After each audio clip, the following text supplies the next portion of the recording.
J'aimerais commencer une nouvelle série sur la prière. On va parler de la prière. Vous savez, la prière est tellement importante, c'est fort. Et on a vu qu'Israël était sous une domination de l'Égypte. Donc, il était esclave avec les pharaons et le travail était pénible, le travail était dur. Et Israël a crié à Dieu de venir à leur secours. Et on voit que Dieu a envoyé le secours à travers un homme. Dieu se manifeste parfois à travers les autres. Et c'est ce qu'il a fait avec Moïse. Donc, tu dis, Moïse, quand tu regardes un peu la vie de Moïse, tu dis, ouais, mais Moïse, il a tué un Égyptien, hein, il a pris la fuite, mais Dieu avait déjà sélectionné Moïse. Donc, on voit que Dieu va répondre à l'Égypte, à Israël, à travers Moïse. Mais si on recule encore un peu plus loin, on voit que la mère de Moïse, lorsque les pharaons faisaient tuer tous les enfants et qu'ils ont pris Moïse, qu'ils l'ont mis dans le berceau, qu'ils l'ont envoyé, on voit la prière de la mère de Moïse qui a prié pour la protection. On voit que la puissance de la prière, c'est tellement fort. On voit des multiples prières dans la Bible. Si on prend un autre exemple de Anne qui était stérile, qui ne pouvait pas enfanter, c'était impossible quand tu es stérile d'enfanter. Et elle a demandé à Dieu un enfant et Dieu lui a donné Samuel qui a été un des plus grands prophètes de l'Ancien Testament. On peut continuer avec Salomon. Lorsque Salomon a fait sa demande à Dieu, il a dit, Dieu a dit, demande-moi ce que tu veux. Aimeriez-vous que Dieu vous donne ces mots-là? Demande-moi tout ce que tu veux. C'est ce que Dieu a dit à Salomon. Et Salomon a dit, je veux la sagesse. Et Dieu dit, je vais donner la sagesse comme n'importe quel homme n'a pas pu avoir sur cette terre. On sait que Salomon, ça a été l'homme le plus sage de la terre. Malgré sa sagesse, on sait que ça a mal fini son histoire, mais ce n'est pas mon point. Et on voit dans la Bible plusieurs que de demander, de prier. Et un texte ce matin que j'aimerais aller avec vous, vous savez, quand est-ce qu'on arrive... que Moïse a délivré le peuple d'Israël, okay? Il a envoyé à un moment donné, il est arrivé à un endroit qui s'appelle Kadesh Barnéa, okay? Et c'était là qu'il devait traverser pour aller dans le pays promis. Dieu a dit, je vais vous donner le pays promis. Et quand il arrive à Kadesh Barnéa, c'était quelques jours de traverse seulement qu'ils avaient à faire pour arriver dans le pays promis. Et c'est là que Moïse, il va dire, a envoyé 12 espions pour explorer le pays de Canaan.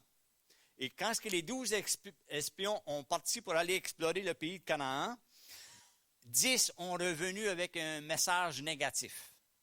Seulement 2 ont venu avec un message positif. Eux, ils ont vu le pays, ils ont vu l'abondance, ils ont vu la richesse. C'était Josué et Caleb, seuls, qui ont emporté un message positif. Et les 10 autres ont découragé le peuple. Et à cause de ça, qu'ils ont obéi, ils ont viré 40 ans dans le désert. Imaginez, qu'ils auraient pu traverser en quelques jours. La leçon qu'on a à apprendre, laissons-nous pas décourager parce que ce qu'on voit ou ce qu'on entend. Mais regardons bien ensemble ce matin la demande. Vous savez, quand est-ce que Moïse, il va dire quelque chose à Caleb? J'aimerais qu'on s'arrête un peu ce matin sur Caleb. On va voir que Caleb, parce qu'il a donné un message positif à Moïse du résultat, on lit dans Josué,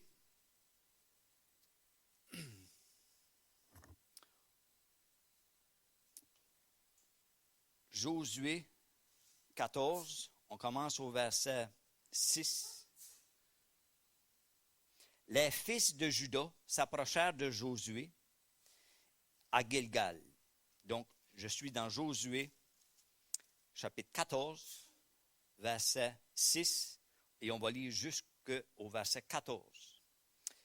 Les fils de Juda s'approchèrent de Josué à Gilgal, et Caleb, fils de Jephné, le Kézien, lui dit, « Tu sais que ce que l'Éternel a déclaré à Moïse, homme de Dieu, au sujet de moi et au sujet de toi, à Kadesh Barnéa. » Je vous ai dit, la Kadesh Barnéa, c'est l'endroit où tu traversais pour aller dans le pays promis. Il dit, j'étais âgé de 40 ans. Remarquez bien ça. Il était âgé de 40 ans lorsque Moïse, serviteur de l'Éternel, m'envoya à Kadesh-Barnéa pour explorer le pays et je lui fis un rapport avec droiture de cœur. Mes frères qui étaient montés avec moi découragèrent le peuple, mais moi, je suivis pleinement la voie de l'Éternel, mon Dieu. En ce jour-là, Moïse jura en disant, le pays que ton pied a foulé sera ton héritage. Donc, Moïse fait une promesse à Caleb, il y a 40 ans. Il dit, le pays que ton pied a foulé sera ton héritage à perpétuité pour toi et pour tes enfants, parce que tu as pleinement suivi la voie de l'Éternel, mon Dieu. Maintenant, voici, l'Éternel m'a fait vivre comme il l'a dit. Il y a 45 ans que l'Éternel parlait ainsi à Moïse. Donc, on arrive avec 45 ans plus tard. Ça donne combien d'âge à Caleb? 85. Il y a 45 ans que l'Éternel parlait ainsi à Moïse lorsqu'Israël marchait dans le désert. Et maintenant, voici, je suis âgé aujourd'hui de 85 ans. Je suis encore vigoureux comme au jour de Moïse m'envoya. Il y a la même vigueur. J'aime ça. J'ai autant de force que j'en avais alors, soit pour combattre, soit pour sortir et pour entrer. Sa vigueur n'a pas baissé. Si on va au verset 7, il va dire, « Donne-moi cette montagne dont l'Éternel a parlé dans ce temps-là, car tu as appris alors qu'il s'y trouve des Anakim et qu'il y a des villes grandes et fortifiées. L'Éternel sera peut-être avec moi et je chasserai comme l'Éternel a dit. » On voit que Caleb est encore prêt à aller conquérir ce pays-là. Et quand on parle des Anakim, les enfants d'Anak, c'était des géants. Et à 85 ans, il est encore vigoureux, il est encore prêt à aller attaquer. J'aime la force que Dieu donne. Josué bénit Caleb, fils de Jephunnée, et lui donna Hébron pour héritage. C'est ainsi que Caleb, fils de Jephunnée, les Kéziens, et eut jusqu'à ce jour Hébron pour héritage parce qu'il avait pleinement suivi la voie de l'Éternel, le Dieu d'Israël. Donc, on voit que la promesse avait été donnée. Et si on va juste un petit peu plus loin, dans Josué chapitre 15, à partir du verset 13, la promesse était pour lui et pour ses descendants, n'est-ce pas? Allons voir les descendants, allons voir que ce que Dieu dit, il l'accomplit. Josué 15, à partir du verset 13, on donna à Caleb, fils de Jephunnée, une part au milieu des fils de Juda. Comme l'Éternel l'avait ordonné à Josué, on lui donna Kirja Arba, qui est Hébron. Arba était le père d'Anak. Caleb en chassa les 3 fils d'Anak, Sheshai, Ahiam et Talmaï, enfants d'Anak. C'était des géants. Okay? De là, il monta contre les habitants de Débir. Débir s'appelait autrefois Kirja Sepher. Caleb dit, « Je donnerai ma fille, Aksa, pour femme à celui qui battra Kirja Sepher et qui le prendra. » Donc, on voit que Caleb, avant d'entrer en possession réellement de la promesse, il va dire, « Je vais donner ma fille à celui qui va aller combattre. » Donc, il ne voulait pas la donner à un peureux, n'est-ce pas? Verset 17, il dit, « Othniel, fils de Kéza, frère de Caleb, s'en empara. Et Caleb lui donna pour femme sa fille Aksa. Lorsqu'elle fut entrée chez Othniel, elle sollicita de demander à son père un champ. Qu'est-ce qu'elle a demandé à son père? Elle a demandé un champ. Essayez d'imaginer d'être dans le contexte, OK? Elle demande ça. Elle descendit au-dessus de son âne et Caleb lui dit, « Qu'as-tu? » Elle répondit, « Fais-moi un présent. » Donc, elle avait demandé un champ, elle l'a eu. Et là, Caleb voit qu'il y a encore quelque chose qui manque. Au verset 19, elle répondit, « Fais-moi un présent, car tu m'as donné une terre du Midi. Donne-moi aussi des sources d'eau. » Elle ne veut pas avoir un champ sec. Elle demande des sources d'eau. Il lui donna les sources supérieures et les sources inférieures. Elle a demandé. Elle a demandé, elle a reçu. Amen. Tel fut l'héritage des fils de Juda selon leur famille. Donc, on voit qu'elle a demandé des sources. Elle a demandé une terre, elle l'a eu. C'est l'héritage qui avait été dit. Donc, qu'est-ce qui arrive avec elle? Elle rentre dans son héritage. Si on va dans le Nouveau Testament, on voit encore l'histoire. Vous connaissez l'histoire de la Samaritaine. On va le lire. Le Seigneur sut que les pharisiens avaient appris qu'il faisait et baptisait plus de disciples que Jean. Toutefois, Jésus ne baptisait pas lui-même, mais c'était ses disciples. Alors, il quitta la Judée et retourna en Galilée. Comme il fallait qu'il passât par la Samarie, il arriva à une ville de Samarie nommée Sychar, près du champ que Jacob avait donné à son fils, à Joseph son fils. Là se trouvait le puits de Jacob. Jésus, fatigué du voyage, était assis au bord du puits. C'était environ la 6e heure, c'est-à-dire midi. Une femme samaritaine vint puiser de l'eau. Jésus lui dit, « Donne-moi à boire. » Petite parenthèse vite. Normalement, tu ne vas pas puiser de l'eau à midi, dans le temps que le soleil est en plein zénith, en pleine chaleur. Tu ne vas pas là à midi. Okay? Tu vas là le matin, avant que le soleil soit trop chaud. Jésus arrive là, il a soif, car ses disciples étaient allés à la ville pour acheter des vivres. La femme samaritaine lui dit, « Comment toi qui es juif me demandes-tu à boire à moi qui suis une femme samaritaine? » Les Juifs, en effet, n'ont pas de relation avec les Samaritains. Jésus lui répondit, « Si tu connaissais le don de Dieu et qui est celui qui te dit, « Donne-moi à boire », tu lui aurais toi-même demandé à boire et il t'aurait donné l'eau de la vie. » Je vais relire ce verset. Si tu connaissais le don de Dieu. Jésus dit, si tu connaissais le don de Dieu, si tu savais ce que Dieu veut te donner. Tu vois, on voit ici qu'il y a un voile. Jésus va essayer d'enlever un voile pour lui montrer quelque chose. On continue la lecture. Il dit, si tu connaissais le don de Dieu et qui est celui qui te dit, donne-moi à boire, tu lui aurais toi-même demandé. Tu lui aurais toi-même demandé. Donc, parce qu'elle ne connaissait pas, elle ne demandait pas. Et Jésus va ouvrir un voile, Jésus va ouvrir quelque chose ici pour elle. Il propose de l'eau vive, c'est-à-dire de l'eau qui donne la vie. Et on va voir les deux sortes d'eau.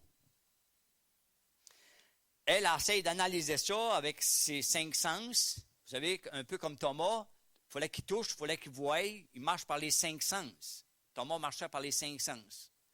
Et elle essaie de mettre les eaux, mais Jésus va lui proposer qu'il y a une autre sorte d'eau que tu ne connais pas. Et la sorte d'eau que tu ne connais pas, tu l'as besoin, mais tu ne le sais pas. Puis Jésus dit, si tu le connaissais, tu l'aurais demandé. Donc il dit ici, verset 11, Seigneur, lui dit la femme, Tu n'as rien pour puiser, et le puits est profond. D'où aurais-tu cette eau vive? Es-tu plus grand que notre père Jacob, qui nous a donné ce puits et qui l'a bu lui-même, ainsi que ses fils et ses troupeaux? Jésus lui répondit, quiconque boit de cette eau aura encore soif. Donc, il va y parler de l'eau terrestre, l'eau qu'on pourrait dire charnelle, l'eau de tous les jours, l'eau qu'on boit. Okay? Il dit, quiconque boit de cette eau, il va tout le temps avoir soif. Vous savez qu'il y a un vide dans le cœur de l'homme. Et ce vide-là, beaucoup essayent de le remplir avec l'eau de ce monde, les biens de ce monde. Ce vide-là, ça prend de l'eau vive pour étancher la soif spirituelle que l'être humain a. Le vide qu'on a, pour remplir ça, pour se rafraîchir réellement, ça prend l'eau vive, l'eau du ciel. L'eau vive, c'est l'eau du ciel, on va le voir. Lorsqu'on regarde le verset 14, « Mais celui qui boira de l'eau que je lui donnerai n'aura jamais soif. » Alléluia. Quelle promesse, n'est-ce pas? L'eau du ciel, elle va te donner des sources, elle va étancher ta soif, puis il dit, tu n'auras plus soif. Et le prophète Michée, je crois qu'il dit que c'est des citernes qui ne gardent pas l'eau. Moi, je vois ça comme si on prend un panier de patates. Vous vous rappelez des paniers de patates quand les gens ramassaient des patates? Si tu prends de l'eau, tu ne peux pas garder de l'eau dans un panier de patates, n'est-ce pas? C'est un peu ça, l'eau. C'est que, je me rappelle quand j'étais plus jeune, je me disais, si je peux avoir une moto, je vais être comblé après ça. Après que j'ai eu ma moto, surtout qu'il y avait un petit peu de poc après, c'est que, y a-t-il d'autres choses? Et là, tu veux d'autres choses. Mais je me dis, bien là, si j'aurais une bonne job, si j'aurais une maison, si j'aurais une femme, si j'aurais, j'essayais de remplir ce vide-là par l'eau de ce monde. Mais il y a une source qui vient du ciel, qui va venir étancher ta soif spirituelle, qui va te donner la vie. Et cette source-là, elle n'est pas seulement pour toi. La source qui te donne, c'est pour donner cette source-là, n'oubliez pas, elle donne la vie. C'est-à-dire, est-ce que ta source ce matin donne la vie autour de toi? On va le voir. Amen. La femme lui dit, Seigneur, donne-moi cette eau afin que je n'ai plus soif et que je ne vienne plus puiser ici. Elle ne comprend pas encore que c'est encore l'eau. Elle ne voit pas l'eau du ciel. Elle voit l'eau de ce monde. Elle voit l'eau qu'elle peut recevoir ici.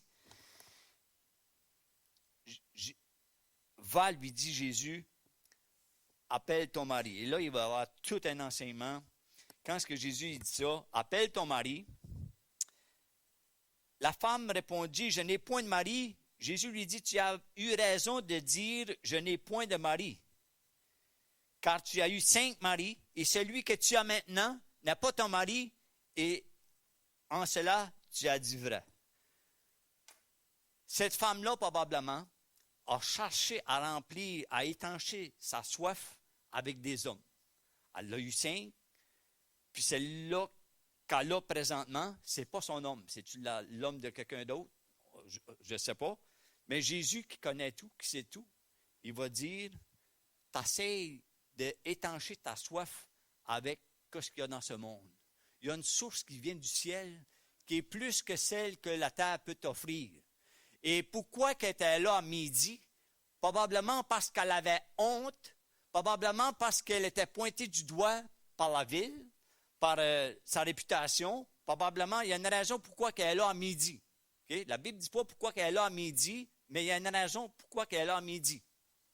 Donc, on peut probablement conclure avec elle qu'elle avait honte, qu'elle était... Mais Jésus va aller rencontrer quelque chose pour remplir. Et si on continue la lecture, on voit, Seigneur, lui dit la femme, je vois que tu es un prophète. Donc, elle voit que cet homme-là, il y a quelque chose de différent que les autres. Premièrement, il ne la juge pas. N'oubliez pas que Jésus, c'est un Juif, elle, c'est une Samaritaine. Ils n'ont pas de relation, mais lui, il va vers elle. Jésus ne met pas de barrière. Et les disciples, eux autres, quand ils ont vu ça, ils ont dit, ils ne savaient pas quoi que c'était une Samaritaine. Les Juifs et les Samaris, ils n'ont pas de relation ensemble. Donc, elle, probablement qu'elle voit qu'elle n'est pas jugée. Mais elle voit que Jésus a quelque chose de spécial. Elle dit, tu es un prophète. Tu es un homme de Dieu. Regardons, on continue. Elle va analyser encore par les 5 sens. Nos pères l'ont adoré sur cette montagne et vous dites que le lieu où il faut adorer, c'est à Jérusalem. Il y avait un conflit avec les Samaritains, okay, et Jérusalem. Les Juifs disaient, vous autres, vous ne l'avez pas, c'est nous autres qui l'avons à Jérusalem, c'est là que et les Samaritains, notre père Jacob a bu sur cette montagne-ci, donc il y avait des conflits. Regardons bien comment est-ce que Jésus va résoudre le conflit entre les Juifs et les Samaritains. On continue. Femme, lui dit Jésus, crois-tu, crois-moi. L'heure vient où ce ne sera plus ni sur cette montagne, ni à Jérusalem que vous allez adorer le Père. Vous adorez ce que vous ne connaissez pas. Nous adorons ce que nous connaissons, car le salut vient des Juifs. Mais les maîtres de la Bible, arrêtez-vous un peu, parce qu'il y a des transitions. Quand est-ce que les maîtres de Dieu dans la Bible, c'est qu'il y a une transition. Okay? Et la transition qu'il y a, il dit au verset 23, « Mais l'heure vient, et elle est déjà venue, où les vrais adorateurs adoreront le Père en esprit et en vérité. Ce sont là les adorateurs que le Père demande. » C'est plus à Jérusalem, c'est plus là. C'est en esprit. Donc, c'est spirituel. C'est d'en haut. Regardons la conclusion. Dieu est esprit et il faut que ceux qui l'adorent en esprit et en vérité. La femme lui dit, je sais que le Messie doit venir, celui qu'on appelle Christ. Quand il sera venu, il nous annoncera toutes ces choses. Regardez la déclaration formelle de Jésus qui dit, Jésus lui dit, je le suis, moi qui te parle. Il me semble qu'il doit y avoir eu des frissons sur cette femme-là quand elle a su que c'est le Messie, il vient à elle. Et elle va être transformée par ça. Au point qu'elle va s'en aller back dans la ville, par plus honte. Elle va dire, j'ai trouvé le Messie, j'ai trouvé le Sauveur, celui que nos pères ont entendu pendant des années et des années, et là, il est là, j'ai parlé face à face, et la Bible dit que la Samarie s'est convertie. Ils ont venu vers Jésus, au point, après ça, ils ont dit, après qu'ils ont eu vu, après qu'ils ont eu goûté, après qu'ils ont eu entendu Jésus, il a dit, c'est plus à cause de toi, c'est à cause de Jésus que leur vie a été transformée et la Samarie a été transformée. Des ennemis qui sont devenus, alléluia. Jésus dit, je suis venu pour apporter la paix. Amen. Jésus ne veut pas la division, Jésus ne veut pas les chicanes, Jésus amène la paix, Jésus amène la source d'eau qui jaillit. Et cette source-là, il dit, demandez et vous recevrez. Cherchez et vous trouverez. Frappez et l'on vous ouvrira. On donnera à quiconque demande. Cette source-là, aujourd'hui, est encore valide pour nous. En 2019, que cette source-là qui étanche la soif est encore disponible. On voit un petit peu plus loin, quand ce qu'il va dire, juste au chapitre 6, un petit peu plus loin, 6,35, Jésus leur dit, « Je suis le pain de vie. Celui qui vient en moi n'aura jamais faim, et celui qui croit en moi n'aura jamais soif. » Alléluia. Jésus est là. Jésus est venu pour étancher notre soif spirituelle. On va en parler avec où est-ce que la malédiction a commencé. Quand est-ce que Dieu a créé dans le jardin d'Éden? On voit que le 6e jour, lorsqu'il y a eu toutes les plantations et qu'il a placé l'homme, c'était, j'essaie d'imaginer, ça devait être merveilleux de voir l'Éden que Dieu avait créé en 6 jours et qu'il a pris l'homme, qu'il a placé là-dedans, l'homme et la femme. Ça devait être, mais la malédiction est venue, on va le voir dans les prochaines les prochains messages.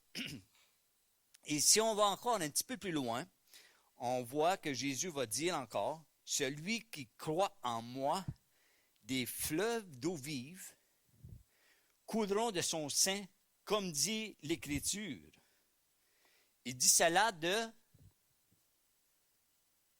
l'Esprit. L'Esprit. Qu'est-ce que cette eau vive? Cette eau vive, c'est l'Esprit. C'est l'Esprit de Dieu, c'est Dieu qui vient habiter dans le corps de l'homme.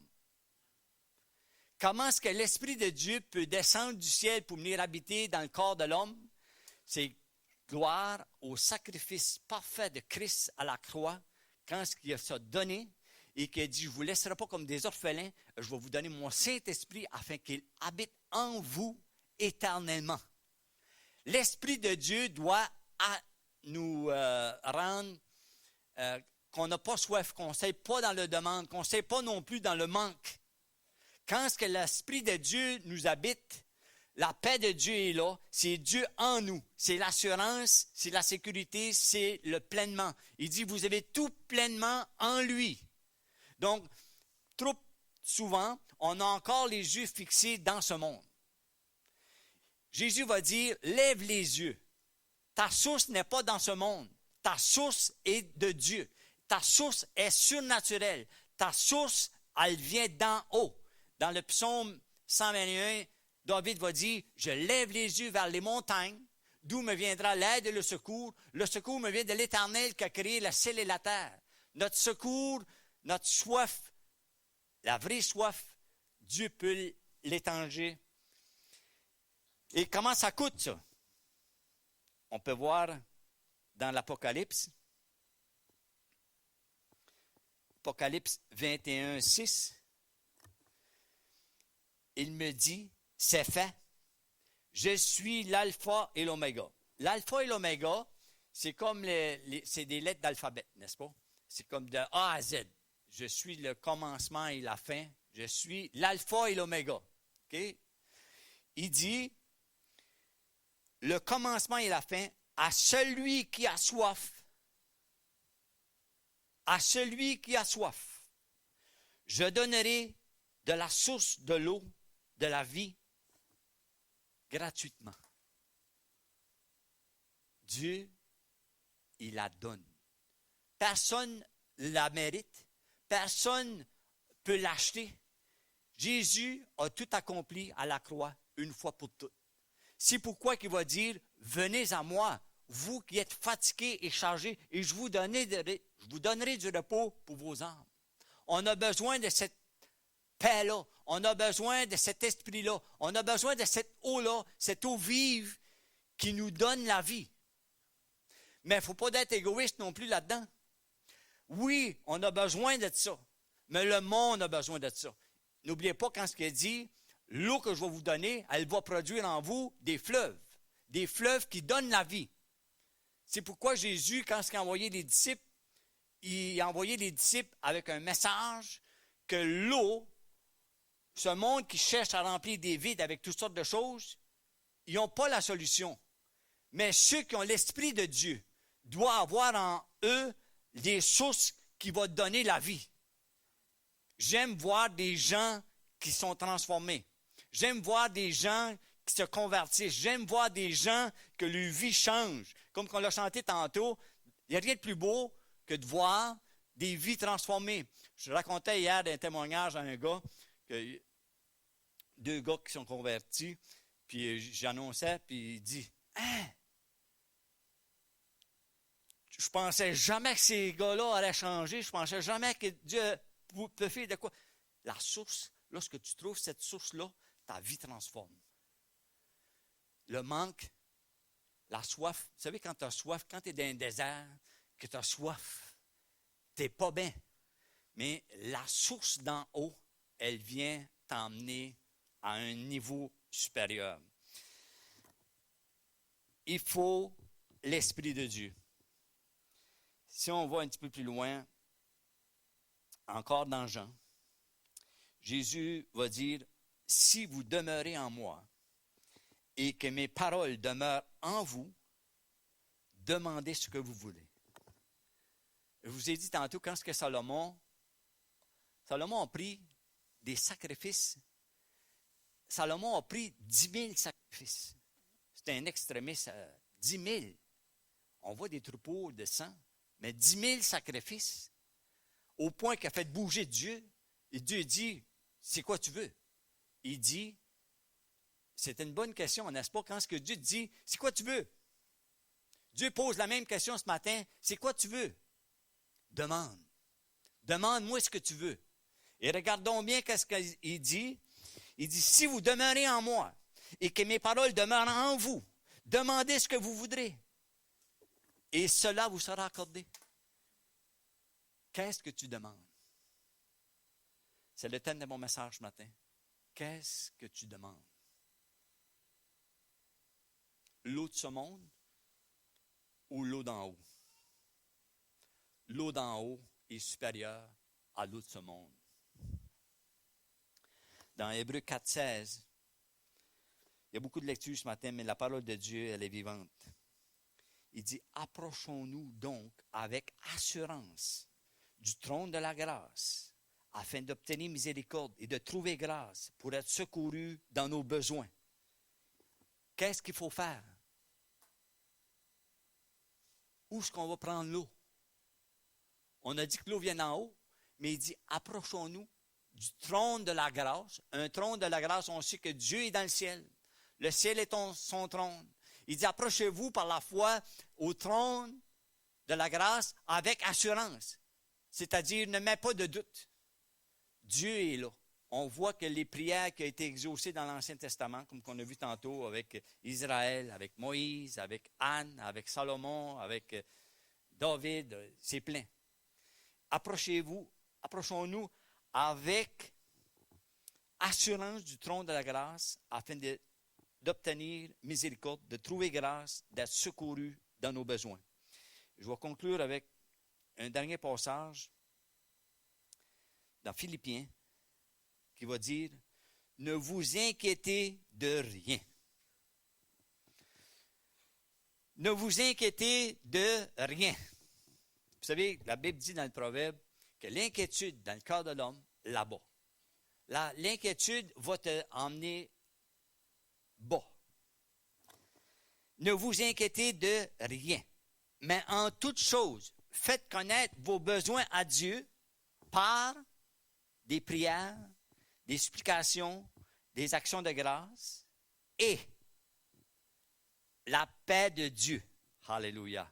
La paix de Dieu qui surpasse toute intelligence, gardera vos cœurs et vos pensées en Jésus-Christ. Le message de l'Évangile, c'est le plus beau message que l'être humain a besoin. Chaque être humain a besoin de cette eau vive. Chaque être humain a besoin de cette paix qui surpasse toute intelligence. Cette paix-là qui va te donner la sécurité, qui va te donner la protection, qui va dire « Mon Dieu est le Tout-Puissant ». Est-ce que tu peux en dire autant de Dieu ce matin? Alléluia. L'eau, à un moment donné, a été changée en... Vous savez, Israël était dans le désert. Ils ont demandé à Dieu, donne-nous de l'eau. Ils ont soif. Ils ont arrivé à un endroit qui s'appelle Mara. Et quand ils ont bu de l'eau, ils ont vu que l'eau était amère. L'eau de ce monde, qui ne peut pas rassasier, est aussi une eau amère. Il ne peut pas apporter la solution. L'eau de ce monde ne peut pas apporter la solution que Dieu a apportée avec l'eau vive. Cette eau vive, on a vu que c'est le Saint-Esprit. Et chaque être humain a besoin de l'Esprit de Dieu. Et qu'est-ce que l'Esprit de Dieu vient faire dans notre corps? Vous savez qu'on a le corps, l'âme et l'Esprit. Qu'est-ce que l'Esprit vient faire en nous? L'Esprit vient rendre témoignage à notre esprit que nous sommes enfants de Dieu. Toutes les promesses de Dieu, il faut les connaître. Jésus dit, si tu connaissais le don de Dieu. Donc, on voit que la connaissance va donner la révélation. Et je ne parle pas de l'intellect. Je ne parle pas de savoir. Vous savez, la Bible, Jésus va arriver avec les scribes et les pharisiens qui connaissaient l'Ancien Testament, qui pouvaient citer des versets. Il dit, vous cherchez ça avec votre intellect, vous autres. Mais il dit, le Père est esprit. Il faut que ceux qui l'adorent en esprit et en vérité. Essaye pas de comprendre avec ton intellect. C'est surnaturel. C'est divin. Mais c'est là. C'est là, c'est là. Et Dieu nous a donné ça en Jésus-Christ. Et on voit que qu'est-ce qu'elle est devenue?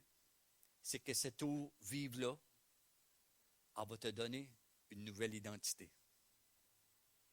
L'eau vive va te donner une nouvelle identité. C'est pourquoi dans 2 Corinthiens 5,17, il dit, si quelqu'un est en Christ, il est une nouvelle créature. Les choses anciennes sont passées, toutes choses sont devenues nouvelles. L'eau vive qui donne la paix. Prions ensemble. Alléluia.